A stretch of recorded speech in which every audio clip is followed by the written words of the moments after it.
ఉద్యోగులను వెంటనే ఎస్ఎస్ఏ ఉద్యోగులను వెంటనే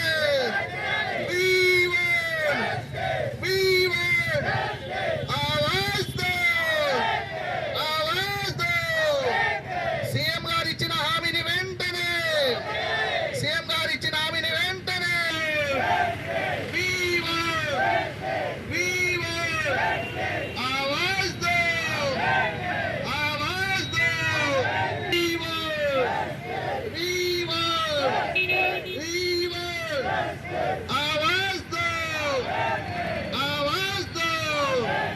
ఎస్ఎస్ఏ ఉద్యోగులను వెంటనే ఎస్ఎస్ఏ ఉద్యోగులను వెంటనే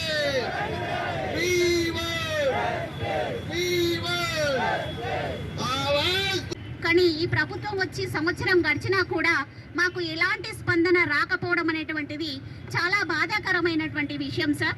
ఇంకొక విషయం ఏంటంటే నారు పోసిన వాడు నీరు పోయక మానడు అనేటువంటి ఉద్దేశంగా మేము ఆ ప్రభుత్వాన్ని ఎన్నుకోవడం జరిగింది సార్.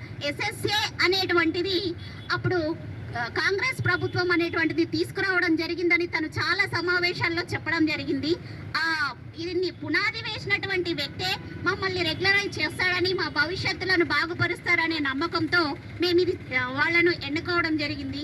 కానీ వాళ్ళు మర్చిపోయారు సార్. ఇప్పటికి 15-20 సంవత్సరాలుగా విసిగి విజారిపోయి ఉన్నాము, కానీ ఇప్పటికీ మమ్మల్ని పట్టించుకోవడం లేదు.